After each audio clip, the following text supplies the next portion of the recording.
Bonjour à tous, bienvenue sur Mosaïque. On souffle 20 bougies aujourd'hui sur notre antenne. Il y a 20 ans, les dirigeants de Smart prenaient la décision de s'implanter à Hambach. C'était le début d'une belle aventure industrielle qui devait fournir à terme 1500 emplois. À l'époque, 70 sites européens étaient en concurrence. Daimler-Benz a choisi l'Europole de Sarreguemines-Hambach pour fabriquer le micro-compact car. Pas moins de 18 millions d'euros ont été consacrés à l'aménagement du terrain par le district de Sarreguemines. L'objectif initial de Smart était de construire une petite voiture de 2,50 m de long, urbaine, pas chère, pouvant transporter 2 personnes et 2 caisses de bière. Aujourd'hui, plus d'1,5 million de Smart Fortwo ont été fabriquées à Smartville et elles sont vendues dans le monde entier. On enchaîne avec le sommaire de l'émission. C'est joli, hein? Mon gâteau d'anniversaire crépite grâce à Festivité. Festivité, des idées toutes faites. Au sommaire aujourd'hui, un conseil communautaire extraordinaire pour acquérir les murs de l'abattoir. Après l'équipement, l'agglo fait le nécessaire pour acheter de l'immobilier. Temps printanier oblige, tout le monde était de sortie ce week-end. Nous ferons le tour des événements dans notre résumé en images. Nous terminerons ce JT par une page football. Le Sarreguemines FC n'en finit pas avec les succès. À domicile, les faïenciers n'ont fait qu'une bouchée de Colmar. Pour la petite histoire, nous démarrons le circuit des fleurs de Sarreguemines. Certaines petites bêtes en sont les vedettes. Dans notre rubrique Tendance, le portrait de Caroline Pfeiffer, cette décoratrice d'intérieur présente son univers. Enfin, direction la cuisine de Noël, l'entrée du jour, un feuilleté de boudin aux pommes. 7 ans déjà, le 20 octobre 2007, le Conservatoire de Sarreguemines célébrait ses 50 ans. Ce jour-là, des élus, des anciens élèves, des anciens professeurs et même l'ancien directeur fondateur du Conservatoire avaient répondu à l'invitation d'Olivier Gannet. Il en avait profité pour expliquer les projets d'agrandissement. Replay. Où que vous soyez, restez connecté avec votre entreprise. Pour les pros, la solution c'est le Cloud ID Réseau.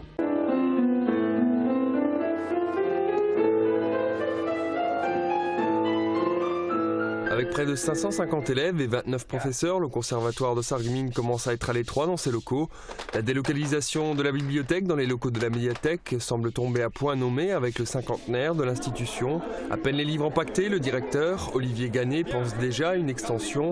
Même si le projet n'est qu'à son début, il a souhaité inviter à l'occasion de cet anniversaire d'anciens élèves, professeurs, des élus ou encore les directeurs des conservatoires de Forbach et de Schiltigheim pour faire un tour dans le bâtiment actuel et dans ce qui deviendra les nouveaux locaux. Aujourd'hui, le projet s'est concrétisé. L'aménagement de la nouvelle aile permet au conservatoire de disposer d'une grande salle de percussion et de son propre auditorium où ont lieu des répétitions, des examens, mais aussi de nombreux récitals. Et notez que le conservatoire compte aujourd'hui près de 600 élèves. On poursuit avec la météo. 34% des accidents du quotidien ont pour origine les loisirs et le jeu. Assurance accident de la vie, la sécurité par tous les temps. Bonjour tout le monde, je n'aime pas trop être porteuse de mauvaises nouvelles, mais la météo de demain s'annonce bien moins clémente que ce week-end. La matinée débutera pourtant bien avec des éclaircies et des températures douces, mais la pluie et les nuages prendront le dessus l'après-midi. Côté température, demain matin il fera de 12 à 14 degrés et pas plus l'après-midi avec seulement de 13 à 15 degrés. Demain, mardi 21 octobre, pensez à souhaiter une bonne fête aux Célines. Le soleil nous accompagnera de 7h57 à 18h28. Et après ce week-end très sportif, il était impossible de ne pas revenir sur les 10 km de Sarreguemines. Et aujourd'hui, dans notre séquence insolite, je vais vous parler d'une victoire des plus belles et impressionnantes. Vous vous doutez bien que je ne vais pas vous parler de la mienne, puisqu'en courant seul, c'est un peu facile d'arriver première. Non, la victoire que nous avons décidé de souligner aujourd'hui est celle de Michel Munch. Les plus belles victoires sont souvent celles que l'on obtient contre la maladie et ce coureur handisport nous l'a parfaitement démontré en arrivant parmi les 10 premiers du parcours en seulement 38 minutes. Et je vous laisse en s'accompagner en espérant que sa performance vous encourage à vous surpasser et à profiter des moments simples de la vie. Je vous souhaite une très bonne journée, à demain! 1705 tout à l'heure au départ. J'ai eu un grave accident il y a 9 ans maintenant, j'ai été 10 fois opéré de la tête. C'est pour ça que je suis en handisport, j'ai des plaques et des vis, tout dans la tête. Et j'ai repris le demi-fond il y a 2 ans maintenant, j'avais arrêté 4 ans à cause de l'accident. Je fais à peu près 200 km par semaine, il faut savoir que je perds la vue toujours, c'est pour ça que mon père il est toujours là en vélo avec moi. Je fais des crises d'épilepsie et tout, des séquelles de l'accident quoi. Alors que je puisse courir comme ça aujourd'hui, c'est que du plaisir, que du plaisir. Franchement, c'est génial, quoi. Et je suis très content, quoi, très content de ma course, quoi. Et je suis content que mon père était avec. Exceptionnel, on peut les applaudir très fort. Et ça suit, ça arrive encore. Allez, je vais vous entendre ici sur les lignes d'arrivée.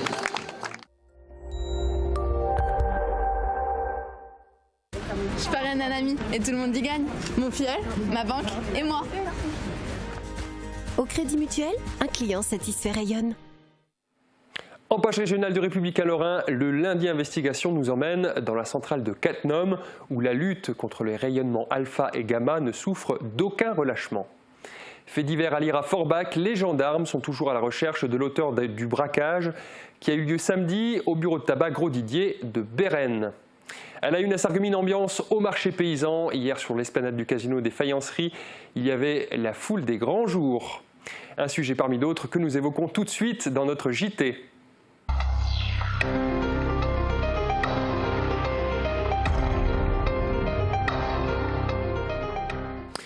Cela fait un an déjà que l'abattoir de Sarreguemines est à l'arrêt. Depuis, la Casque se bat pour maintenir cet outil économique. Sa réouverture était prévue en septembre 2014, mais le dossier est complexe sur le plan juridique où interfèrent des intérêts divers. Un feuilleton à rebondissement qui voit son épilogue dans cette séance plénière de la Casque avec un seul point à l'ordre du jour, la préemption des biens mobiliers et immobiliers de l'abattoir de Sarreguemines. Reportage Marianne Gabriel. Après l'acquisition du matériel d'exploitation de l'abattoir par la SEML de la Casque et l'accord avec le Crédit Agricole propriétaire d'Abissa pour l'acquisition du site à l'euro symbolique, on croyait l'affaire pliée. Sauf qu'un tiers des bâtiments appartient aux fermiers réunis. Ce mandataire nous a dit, attendez, l'euro symbolique, non. Parce que moi j'ai une dette par rapport à d'autres tiers. Et cette dette, elle était d'un montant, le rapport le dit, me semble-t-il, de 130 000 €. Et nous avons réussi à négocier ce montant à hauteur de 40 000 €. Ceci relance l'affaire. Une nouvelle adjudication a eu lieu le 3 octobre 2014 avec une mise à prix du bien immobilier à 40 000 €. Un adjudicataire fait alors une offre à 60 000 €. Une chose que je peux vous dire, et là on est tous d'accord, c'est que celui qui est adjudicataire pour 60 000, mais pour lequel nous allons préempter, celui-là, nous ne le voulons pas. À partir de ce moment, pour que la communauté d'agglomération de Sarreguemines puisse avoir la maîtrise totale de l'abattoir et de son avenir, il ne lui restait qu'un mois pour faire valoir un droit de préemption au prix de 60 000 €. Le conseil communautaire a délibéré à l'unanimité dans ce sens. Nous sommes bien sûr, en tant que propriétaires, libres ensuite de choisir notre partenaire dans cette opération. 3 repreneurs potentiels se sont déjà fait connaître. Certains nous ont semblé sérieux, même si, et je confirme ce qu'a dit le président, mais ça vous le savez tous aussi, on est là dans un monde un peu particulier et qu'on n'est jamais sûr de rien. Comme nous souhaitons effectivement que cet outil redémarre et crée de l'emploi, eh bien, ce risque, nous sommes prêts à le prendre. Le futur repreneur paiera un loyer qui tiendra compte du coût d'acquisition de cet abattoir. Un coût qui s'élève à près d'1 million € et qui aurait été moindre, rappelle Céleste Lette, dans une vente de gré à gré. Par la suite, il sera donné la possibilité aux repreneurs de racheter l'équipement. Rappelons que la SEML avait acquis lors d'une vente aux enchères l'intégralité du matériel d'exploitation de l'abattoir pour une somme de 867 000 €, somme pour laquelle la Casque a accordé une garantie d'emprunt à hauteur de 80%. On poursuit avec le résumé en images des événements de cette fin de semaine au programme sport, culture et gourmandise. Tout le monde à l'extérieur pour un week-end placé sous le signe de l'été. Samedi et dimanche, Sarreguemines et ses environs étaient baignés de soleil. Idéal pour se lancer dans la course des 10 km de Sarreguemines. C'est parti! Allez, on les applaudit bien fort, tous ces coureurs! Plus de 1700 personnes s'étaient inscrites. Jamais autant de monde n'avait traversé le centre-ville de Sarreguemines. C'est un franc succès pour l'association Courez avec nous, le CAN, qui organise en partenariat avec l'ASSA. Cette année, la victoire revient à l'Alsacien Grégory Basilico. Il termine en 31 minutes et 56 secondes. Grégory Basilico passe la ligne d'arrivée, bravo à lui! Au autre cortège, toujours au centre-ville de Sarreguemines, mais dans une ambiance radicalement différente. Samedi, l'association franco-kurde de Sarreguemines appelait à manifester pour soutenir la résistance dans le nord de la Syrie, notamment dans la région de Kobané. Cette ville à la frontière turque est depuis un mois le théâtre d'affrontements entre Kurdes et combattants de l'État islamique. Samedi, environ 300 manifestants d'Alsace et de Lorraine ont dénoncé la position du gouvernement turc. Ils demandent à la France de faire pression pour inciter les dirigeants à rejoindre la coalition contre les djihadistes. À 2 pas du centre-ville, en empruntant la passerelle piétonne sur la Sarre, ambiance de fête. Dimanche, le marché paysan a très largement attiré les visiteurs. Tous les ingrédients étaient réunis, des produits locaux et régionaux à déguster sur place ou à emporter et un soleil radieux. Il en fallait peu pour voir fleurir les sourires sur les visages. Une réussite totale pour l'association mosellane d'économie montagnarde. Juste à côté, dans l'auditorium du casino, les mélomanes avaient rendez-vous avec les polyphonies hébraïques de Strasbourg. Cet ensemble vocal mixte a donné un concert dans le cadre des Journées européennes de la culture et du patrimoine juif.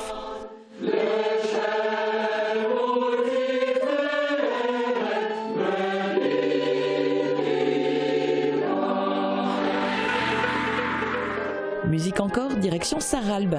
L'ensemble vocal du Conservatoire de Sarreguemines, sous la direction de Benoît Schaeffer, interprète la messe en ut majeur, opus 86 de Beethoven.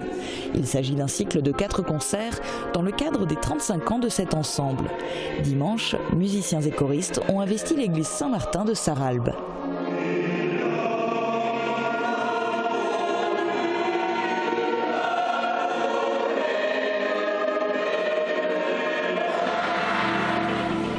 Certains chantent en chœur, d'autres veulent célébrer un chœur pour deux. Samedi et dimanche, les futurs mariés pouvaient préparer le grand jour en se rendant à l'hôtel de ville. Les commerçants de Sarreguemines organisaient leur salon annuel du mariage et de la vie à deux. Une manifestation qui se déroule sur 2 jours et qui rassemble une trentaine de commerçants. On termine ce tour d'horizon des événements du week-end avec du sport. Mathieu Sprick fait ses adieux au cyclisme professionnel. Samedi, le coureur originaire d'Étain fêtait ses 10 ans de carrière avec ses amis et son fan club. Mathieu Sprick a participé à 6 Tours de France cyclistes et en a bouclé 5. Il a dû arrêter de courir il y a plus d'1 an pour des raisons de santé. Les badistes étaient en nombre samedi et dimanche au gymnase Coubertin de Sarreguemines. Le SBC organisait le tournoi des faïences. 160 joueurs issus de 31 clubs se sont affrontés. Ce tournoi amical attire des badistes de Lorraine, d'Alsace, de Sarre et même d'Île-de-France. A noter que le club local a remporté 5 des 10 finales le samedi et 7 des 10 finales le dimanche. Pour terminer le panorama, ces images du Sarreguemines FC à l'œuvre sur le nouveau terrain synthétique. Ce dimanche, les U19, l'équipe B et l'équipe C ont profité de cette toute nouvelle installation.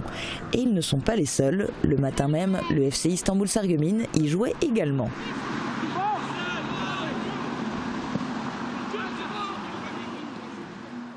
Et puisqu'on parle de foot, attardons-nous 2 minutes sur le match qui opposait l'équipe 1 de Sarreguemines FC à la réserve de Colmar. Samedi, les faïenciers ont remporté leur 8e succès d'affilée. Une victoire facilement acquise contre la réserve de Colmar et étriée 3-0 au stade de la Blise.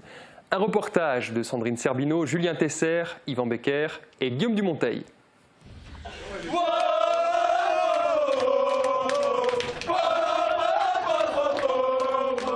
Heureux parce qu'on gagne déjà, et puis le score aussi est assez marquant parce que 3-0 c'est pas anodin. Et puis surtout content du contenu parce qu'aujourd'hui j'ai vu une équipe qui a vraiment maîtrisé largement ce match. Au stade de la Blise, les faïenciers ont réalisé une grande prestation, au point de rendre dithyrambique le commentaire de leur coach à la fin du match. Cette victoire éclatante, obtenue par un score de 3-0, a même permis aux joueurs d'obtenir un jour de repos. La partie commençait de la meilleure des manières pour le SFC. L'équipe ouvrait le score relativement tôt dans le match, à la 25e minute, par l'intermédiaire de Strel. Il envoyait le cuir au fond des filets à l'issue d'une belle action collective. Les locaux, qui évoluaient avec leur maillot traditionnel, bleu et blanc, avaient à plusieurs reprises l'occasion de faire le break, mais ne réussissaient pas à y parvenir.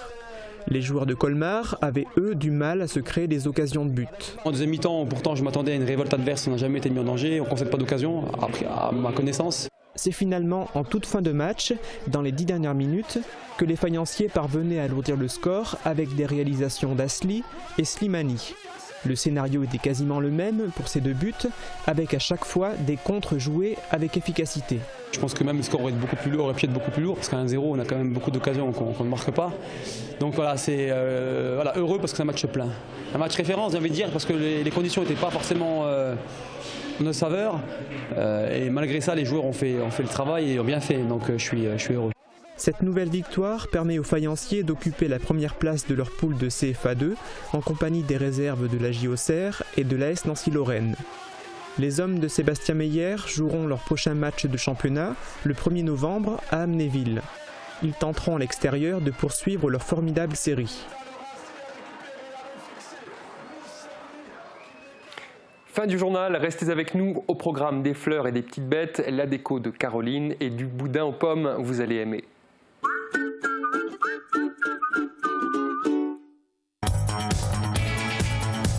Pâtes, pizza, salade et panini, de bons plats faits maison à consommer sur place, livrés ou à emporter. Histoire du goût à Sarreguemines. Oh, qu'il est gentil, notre grand garçon. Oh ça oui, moi, à son âge. Ça va, Jules, on connaît. Cette famille pourrait être la vôtre. Bah oui, c'est du surgelé. Et alors? T'as pu. Chloé, l'ado 1000 questions. Dis, tu fais jamais d'erreur, toi, quand tu tries? Ludo, le donneur de leçons. On range tout et vous dégarpissez, ok? Je peux savoir pourquoi t'avais mon portable? Haha, c'est qui, Amandine? Flo, la mère, désespérée. Bon, si t'arrives pas à suivre, achète un petit stock d'avance. Jules, qui ne voit plus que pour son vélo. Ça, c'est pour les crottes de chien enlevées. Gérard et Jeanne, attachants mais désespérants.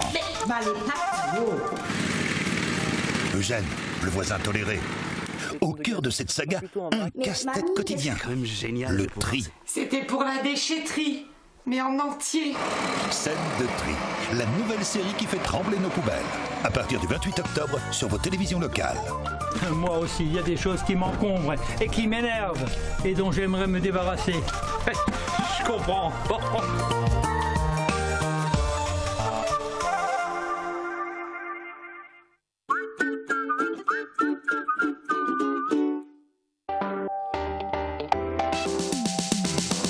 Demain sur Mosaïque, nous irons au marché, une 4e fête de l'eau et du poisson qui se tenait sous le soleil sur l'esplanade du Casino des Faïenceries. L'occasion de découvrir le savoir-faire d'une trentaine de producteurs locaux. L'automne est une très belle saison pour le jardin. Fabrice, le jardinier du Jardin des Faïenciers, nous invitera à découvrir ces plantes de saison qui profitent des derniers beaux jours pour s'épanouir sous le regard des visiteurs. Ça c'est Martine Guillot, donc c'est vraiment un rosier très intéressant pour le jardin.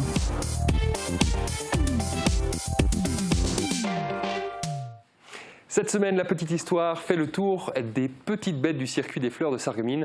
Installé depuis 2012, ce circuit revêt ses plus beaux atouts par beau temps. Nous profiterons de ces dernières journées de soleil pour vous le montrer.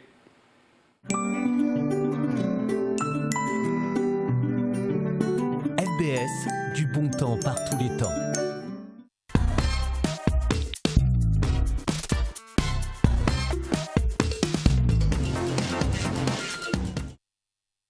En passant au boulevard des Faïenceries, on risque de la manquer si l'on n'y prête pas attention. La libellule portée par un géant est une référence au passé faïencier de Sarreguemines. En effet, à la fin du 19e siècle, on retrouve la libellule partout. Sur la vaisselle, les décors muraux, les créateurs se revendiquant de l'art nouveau vont s'emparer de ce petit insecte élégant pour le décliner sur tous les matériaux. Émile Gallet et Lalique, par exemple, s'en sont beaucoup inspirés. Mais cette libellule fait surtout référence au service Carmen, produit par les faïenceries de Sarreguemines. Un service en faïence, c'est beau, mais encore faut-il savoir le mettre en valeur. C'est ce que pourrait faire Caroline Pfeiffer. On le sait, retaper son intérieur, ce n'est pas toujours évident. Pas simple non plus d'imaginer le rendu final. Caroline Pfeiffer détient toutes les clés pour y parvenir. Cette décoratrice d'intérieur œuvre depuis près de 2 ans. Vous l'avez peut-être aperçu dans l'émission Tous ensemble qui a été tournée à Fargevillers. Voici son portrait dans Tendance. Avec Firch Menuiserie, votre maison devient tendance.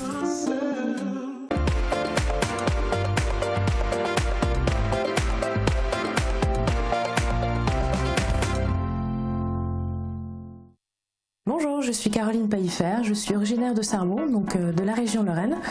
Je suis designer de meubles et décoratrice intérieure.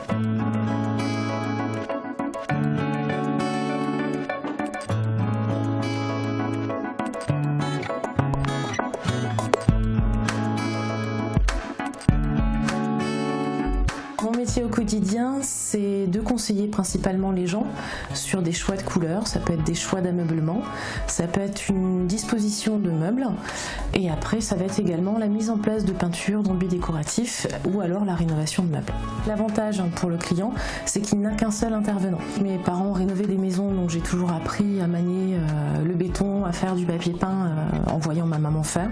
Au départ, j'ai une formation de styliste. Ce côté créatif et artistique m'a toujours attirée, mais le stylisme n'était pas, il manquait quelque chose, voilà.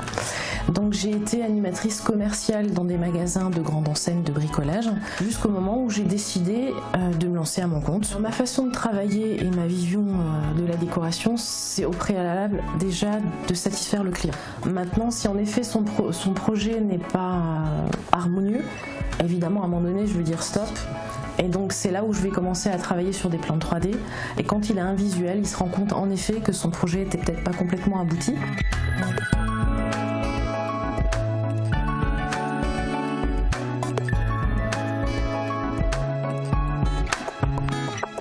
La décoration n'est pas que pour les gens fortunés, c'est vraiment accessible à tout le monde. Détourner des objets, c'est carrément tendance. Par exemple, je sais pas moi, un pot d'échappement qu'on va utiliser en sèche-serviette. Donc on peut très bien faire une pièce, la rénover avec un budget qui va être petit, et à ce moment-là, faire de la récupération de meubles ou rénover des meubles. Et donc là, on va adapter le système du homestaging. Donc c'est essayer de rénover à moindre coût.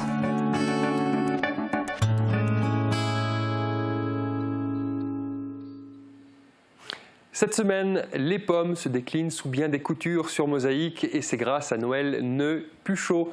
Pour notre émission Entrée plat dessert, elle nous concocte aujourd'hui un feuilleté de boudin aux pommes. Bon appétit! Les cuisines au meilleur prix. Aviva présente Entrée plat dessert. Aviva, la cuisine qui vous va.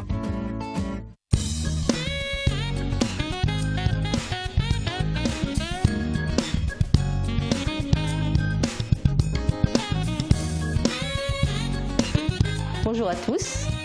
Cette semaine, menu à base de pommes. Nous allons commencer par l'entrée. C'est un feuilleté au boudin et aux pommes, accompagné d'une salade de choux chinois. On émince d'abord les oignons, on les fait revenir au beurre, qui prennent de la couleur. Puis nous épluchons le boudin, nous le coupons en tranches, ainsi que les pommes. Nous prenons une feuille de brique, nous la découpons en deux, nous mettons du beurre fondu dessus. Nous l'assemblons, nous alternons des oignons, pommes, boudin, pommes et ainsi de suite jusqu'à remplir l'espace complet de la feuille de brique. Nous la roulons, nous mettons de chaque côté des cure-dents afin de maintenir tout ensemble.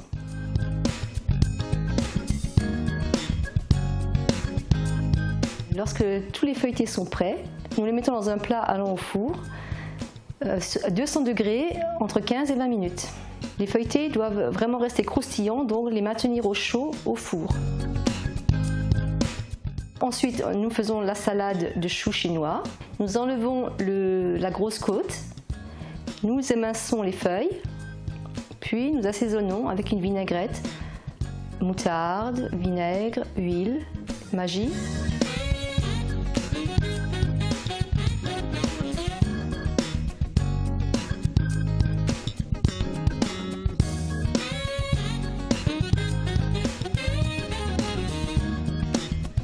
Bon appétit!